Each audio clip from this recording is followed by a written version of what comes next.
Alors, première question, je l'ai fait dans le désordre, première question que je vois. C'est de Audrey.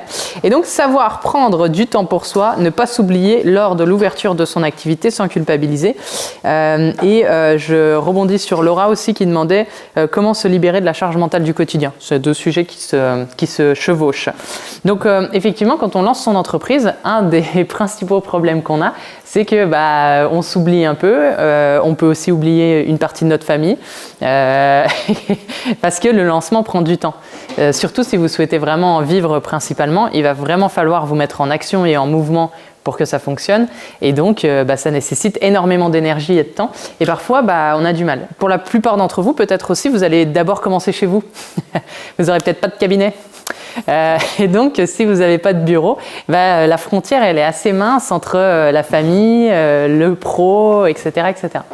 Du coup, déjà, la première étape, c'est de réfléchir à une organisation de travail. Un peu comme si vous étiez salarié. Quand vous êtes salarié, vous avez un rythme, la majorité du temps, qui est imposé. Vous devez venir à 9h, vous avez une petite pause à 10h30 pour aller faire pipi, et surtout pas fumer de cigarettes parce que nous sommes en naturo. Et puis ensuite, vous reprenez le travail, et puis ensuite, à midi, vous avez une nouvelle pause de 1h, 2h. Mais tout ça, c'est souvent imposé par l'établissement, par l'entreprise dans laquelle vous êtes. On est d'accord, jusque-là, vous n'avez pas vraiment le choix. Et donc, c'est facile pour vous. Vous partez de chez vous, vous devez travailler de telle heure à telle heure, vous revenez, et puis voilà, vous êtes en mode maison. Le week-end, vous ne travaillez pas, vous ne travaillez pas, quoi. C'est-à-dire, vous n'allez pas ramener du boulot à la maison.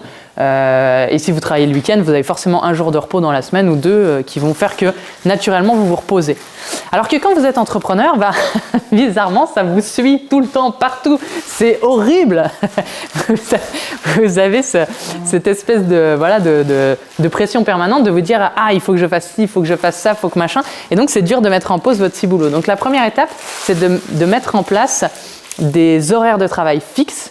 Donc, en gros, je travaille de telle heure à telle heure, j'ai une pause de telle heure à telle heure et je reprends de telle heure à telle heure.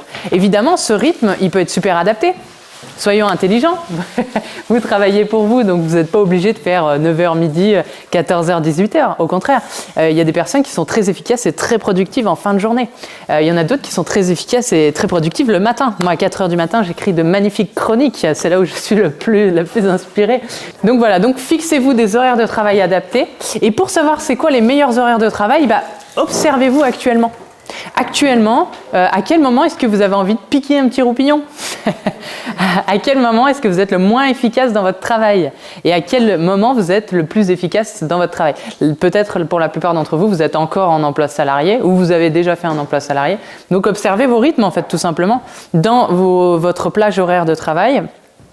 Il faut aussi savoir que vous n'allez pas que avoir des rendez-vous, vous allez avoir tout ce qui est prospection, tout ce qui est, édition des bilans de la journée pour les clients à renvoyer. Enfin, vous allez avoir forcément un travail un peu administratif, commercial, etc., de comptable aussi, une fois par mois, j'espère pour vous.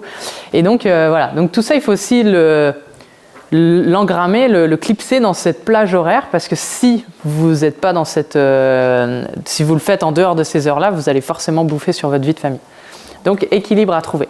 Bien sûr, il va y avoir des imprévus, notamment parce qu'il y a des gens qui font grève en ce moment. Et donc, quand il y a des enfants à garder à la maison, c'est beaucoup plus chiant. Donc, c'est pas grave, vous culpabilisez pas, ce jour-là, vous serez moins efficace, moins productif et c'est OK. Trouvez-vous aussi un espace. Si vous faites du télétravail, si vous travaillez chez vous, trouvez-vous un espace dans lequel vous allez travailler. C'est hyper important, je sais que des fois c'est difficile de trouver ces espaces, mais il y a toujours des solutions. Il faut trouver une solution, soit des fois faire un petit peu de travaux, mais vraiment avoir une pièce fermée, c'est important, parce que sinon vous allez être emmerdé toutes les 5 minutes. Et si c'est difficile de vous aménager vraiment parce que vous n'avez qu'une pièce, et vous êtes 4 à vivre dans cette même pièce, louer un truc en extérieur, il y a finalement plein de possibilités. Donc ça, vraiment, poser un cadre qui soit clair, qui soit facile à comprendre pour votre entourage, et comme ça, vous ne serez pas trop dérangé. Et il y a plein de possibilités. Voilà pour cette partie-là. Ensuite, pour la partie rythme, énergie, etc., vous êtes en formation de naturo et vous avez eu la chance d'avoir accès à plein d'outils. Le yoga, la biokinésie, j'imagine, ça sert à ce genre de truc aussi peut-être. Donc vous connaissez peut-être les automassages, la réflexologie, tout ça.